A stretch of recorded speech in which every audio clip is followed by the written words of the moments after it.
Hello and welcome back to the next One Piece review and discussion. This is going to be the last one of 2023. We have saw a year through of One Piece chapters and we are finally here at the very end with this one releasing on Christmas Eve / Christmas Day. So we are seeing the year out with the finale of Kuma's backstory. I thought where we left off last chapter with Bonney sailing out to sea, Oda could have ended there, but it turns out he wasn't done yet. One final chapter, and my gosh, is this a great one to finish the year on. This just encapsulates who Kuma really is, what he was about, what he was doing, and just everything that his life was leading up to and what it meant to him. And I just think it's beautiful. So, without further ado, chapter 1102, The Life of Kuma. So, cover story request is in the form of a load of wolves, a pack of wolves on a conveyor belt, building up like hot dogs. So going through the process of building hot dogs up, and Bonney is jumping the gun and is already eating them before it gets back around to the other wolves.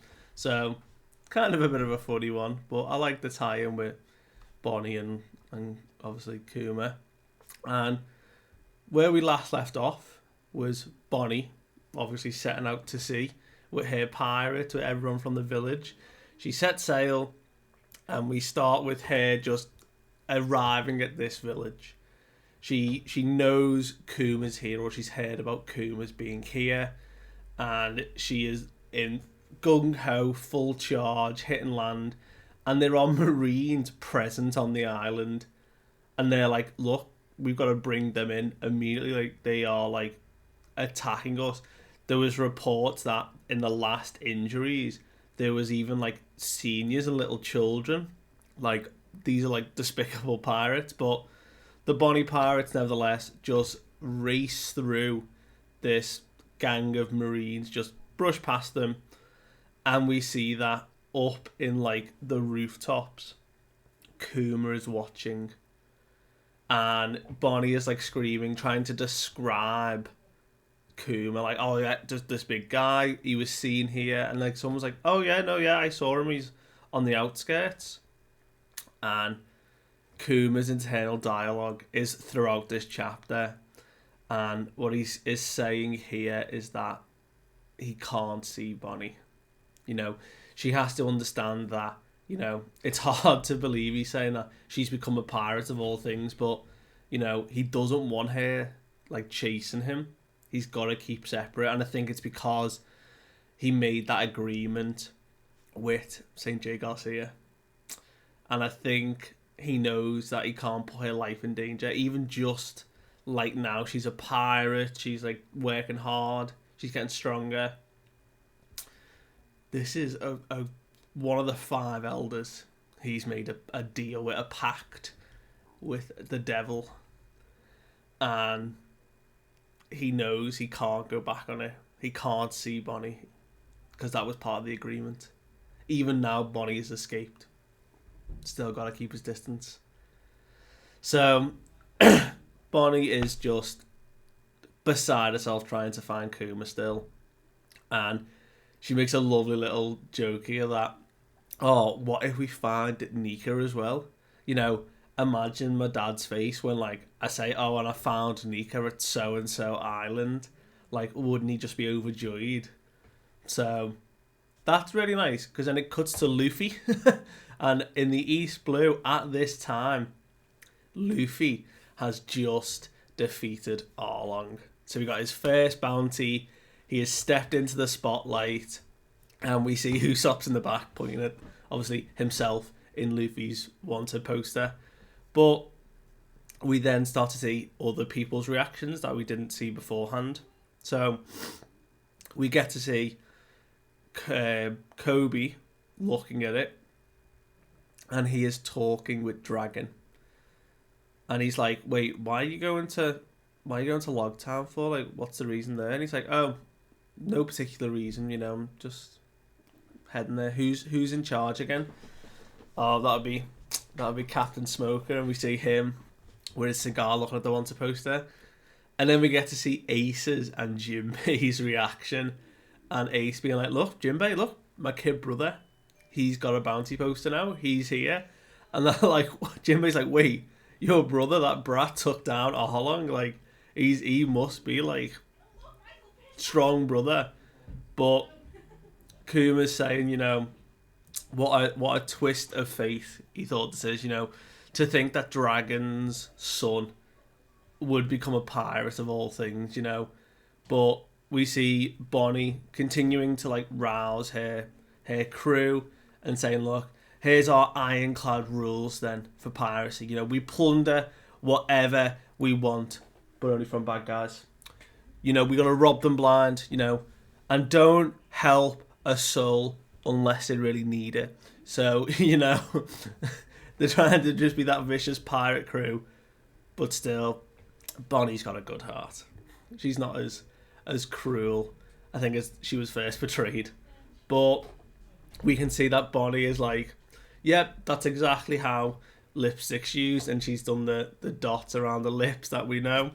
And she's like, "Oh, I need to put something on my cheek because my dad won't recognize me. I'll put like a piercing here, so then the next time he sees me, he'll know." And now I'm gonna have to come up with a name, and obviously we know that she is Jewelry Bonney, and that was the nickname he gave her. She was a piece of jewelry. So all ties together. Oh, so well done, Oda. But back at this time, we are on Egghead now, and this is where Kuma has arrived, ready for the sort of final modifications to come. And he's being walked through the lab, and he sees all the pacifistas lined up, and he's like, "This is just like unsettling to see so many versions of himself." Vegapunk's like, "You know what? Progression's going well, as good as your modifications are, but never mind. I heard the news. Apparently, some rookie has declared war on the world government." So this is at the time of Enies Lobby, when Luffy declares his sort of war against the world government and saves Robin. And Vegapunk's reaction is like, "Wait, what? Dragon has a son? Like, what?" But Kuma's like, "Look, I'm going to let you study all of my memories. There's no point trying to hide it. But you know what? This kid, a man with rubber powers standing up against the government. What a quirk of fate it is. He sounds just like my idol Nika." It's like, oh, like Vegapunk's like laughing away. And so this was Enies Lobby. We then jump to Thriller Bark, which we know what's coming, but this time we see Kuma's side of the story. So Kuma, he's like, "The government's giving me orders to wipe you out, okay? But I'm sure they'd be satisfied if I only brought them Straw Hat Luffy instead. Hand him over and I'll spare your lives." And the whole crew are just like, "Go to hell, not a chance." And that's when Kuma's like, "What a shame." There's a shock, just destroys everything. See this guy. See this guy. This guy. This is what we see again. Luffy is the man who's going to become king of the pirates. If you truly mean to take his place, you must be willing to bear his pain and suffering yourself. So this is the nothing happened moment. Nothing happened here, obviously, but in those moments is clearly the best moment of Thriller Bark, when Kuma extracts all of Luffy's pain and Zoro just tanks it. He just stands there covered in blood. Nothing happened. He took on his pain just to save Luffy. And we see Kuma's like standing, and he's just like, that kid, that guy, sure does have exceptional friends. Just as I'd expect of your son dragon. So we're now jumping to the times where Kuma appeared in the story for the first time. So we had his reaction to Ennis Lobby. We've got him now turning up at Frill Bark. And obviously, we're now jumping to Sabaody. And he's on his ship, and there is a call for all 7 warlords, to come, because we have Ace in custody. We have his execution date. There will be a war with Whitebeard. And they were saying, like, look, everyone has to attend. You will forfeit your title if you don't. And, like, Kuma's like, wow, a war with Whitebeard? I'll make sure to arrive for the execution date. And while we're there at Sabaody, this is when all of the supernovas first came. We can see Bonney's just eating away, doing what she was doing at the time. And we see that Kuma had snuck towards the window to take one last look. This will be his final time before he becomes a truly indomitable pirate. He becomes fully robotic. There is just nothing left. And we can see Bonney's eating away, and we see everyone's reaction being like, and before that, he's just gone. And then we hear about the ruckus coming from the human shop. A pirate has just hit a celestial dragon. Unheard of. And Kuma's even like, whoa, someone's hit a celestial dragon. Who would dare do that? That's just a taboo in this world. Like, no one would do that. And so close to Navy HQ as well, it's practically suicide. And he jumps up onto, like, the rafters of the roof to try and look through, like, the windows. And there they are. Stood around in the hall, the Straw Hat Pirate with St. Carlos on the floor after Luffy just delivered a mighty punch to him. And he was like, he did it to protect that fisherman. No one has done anything so bold in hundreds and hundreds of years. It's treason. And we're seeing shots of everyone like back then and how they looked. And we see PX1 when we see the first pacifista, and he tells it to stop.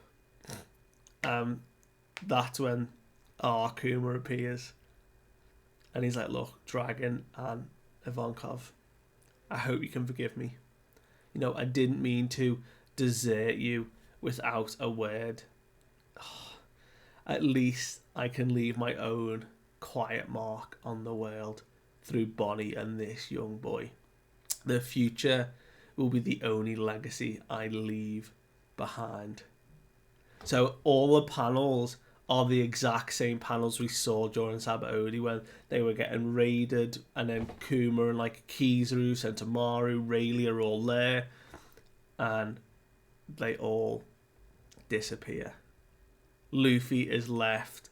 I couldn't save any of them. He is destroyed. This is when the Straw Hats all disbanded in different ways, and Kuma split them up, and we get to see Kuma's side of it. Kuma saying, look, you've got it wrong. I'm just showing you the level you have to be in the new world, and you and your friends just aren't ready. Don't go there. After all, you will save the world someday. And then we have that when we finally saw him disappear. And at the time as well, I think it was a couple of chapters ago, I was saying about obviously how he did this. So we now know his humanity hadn't gone at this point. He still had a shred left. It was only after this moment when he was going to get the final complete overhaul operation. Vegapunk's going to flip the switch and his humanity is gone. And the punishment when Kizaru was like, you've done it now. the punishment comes from St. J. Garcia, saying that they have to install a self-destruct mechanism within Kuma. And Vegapunk is like, are you terrified of him? Like, he is being completely subservient. You know, you are the highest command in the hierarchy. Like, there is no one higher. I've already given you everything. And St. J is like, you know, don't complain in this situation. You know, I have no interest hearing from a scientist for hire. You know, if he were to go rogue and he was not in our presence, you know, how would anyone else stop him? And Vegapunk is trying to bargain, and he's like, look, let me just keep a touch of his ego intact. You know, I've invented a circuit for the brain that allows him to switch between two consciousness, you know, aka a split personality. Allow me to test it, and I've given you an order, Vegapunk. Do it. Erase his individual personality completely. Make sure that there is no trace of him left. You won't be forgiven if you don't. Remember, I too am a man of science, and any attempt to deceive me will fail. Oh, St. J. Garcia has such power. But obviously, Vegapunk is just worried that Kuma and Bonney will never reunite, and ultimately comes back into the lab, and Kuma already is aware of what that conversation was, and he's talking to Vegapunk, and he's like, oh, look, I know how you feel, and Vegapunk's like, wait, what do you mean? He's like, look, you're the one who gave me superhuman hearing, I heard everything. He's like, oh, well, that makes sense. Well, today is the day then we erase your sense of individuality. 2 years is up. And he was like, has it been fun? He's like, yeah, you know what, I suppose. And we can see while Vegapunk's working away on the final touches, he's like, look, it looks like your first assignment is going to be a battle with Whitebeard pirates, Marineford. We see it happen and we know he's there. And he's like, look, I'm also going to dispatch a battalion of clone soldiers with you. And he's like, oh, okay. Just once it's done, can you program something for me to do? Can you program me to protect the ship of the Straw Hats just until one of them returns? I'd like to be a stubborn guardian for their home, since I won't be able to witness their continued growth. So we finally now realise that it was Vegapunk that programmed in that order for him to sit and watch the Sunny all the way in Taboni while Rayleigh was there as well, while he was coating it, to make sure that no one touched it, not a scratch hit the Sunny. Oh, and then Frankie gave that like sting, because they were all talking about Kuma. Like, at that point they didn't know his actions. Frankie was the one to know. But Vegapunk's asking, you know, what kind of future then are you dreaming for this boy? And Kuma's looking at his wanted poster and is saying, you know, his actions have moved me. You know, I know Nika is meant to be this legend, but it would be great if there really was a warrior out there putting smile on the faces using the rhythm of liberation, the rhythm I taught Bonney. You know, and if there is a hero out there that will change the seas, I believe it'll be him. Kuma has utter faith in Luffy now. He's invested in his future. And even Vegapunk finds it funny, you know, a revolutionary placing their hopes on a pirate, you know. You're pegging quite the dark horse, aren't you? But, you know, but Kuma's like very stoic in this moment. Like, that unorthodox like thinking is proof of humanity. And we see Vegapunk saying, right, just before we do this, promise is a promise, remember? You know my research? And he's like, oh, yeah. He removes and extracts all his memories. And Vegapunk's like, wait, is that erasing your memories? And he's like, no, think of it more as a copy. I'm just mainly copying all the memories, but be careful. It will disappear when it's touched.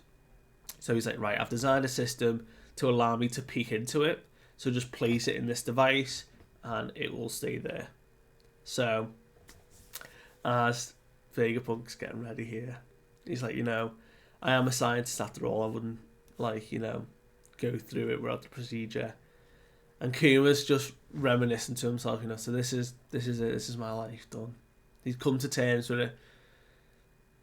And the last things we get from Kuma is him saying, I wonder how many people have been harmed and troubled by my actions. And then as Vegapunk pulls down the lever, we see Kuma as a child, a teenager, an adult, as himself, running. Just running. And through the images, we see the flashes of his life. When he was a kid. When he met Ginny and Ivankov. When he, met Dragon for the first time. And when he obviously became a revolutionary member with Ginny. When he first met Bonney. And all he is grateful for is that all these people were happy around him. And that he could cure Bonney. And we cut to that room where Vegapunk is just in tears at this point. And he's like, your life hasn't caused anyone harm. If anything, your death will pain everyone who loves you. Listen well, Kuma. You are a hero. Not only for Bonney, but for everyone you've met. And he's like, thank you. Thank you. Oh, and there's just one last thing, Vegapunk, And he's like, I already know. He knows. He knows. And we see everyone on Egghead, Sentomaru, paying their respects, kneeling and praying for what's happening right now. And we see Vegapunk's distraught. He's pulled the lever, but he's on his knees, tongues out, he's just bawling. And it is the final thoughts of Kuma. I can't say how grateful I am. Thank you for saving Bonnie's life. If you see her again, could you tell her something for me? And we see the flash to Egghead. We see Kuma activating, and then we see Bonney in the chamber where the memories were. Memories have gone. This whole backstory has been delivered through Bonney witnessing the memories and seeing everything happen. Everything that Kuma went through. But this was how we were told. This is how Bonney found out. And the final message. Please wish her a happy 10th birthday. And we finish the panel. Final chapter of 2023 with Bonney just in tears.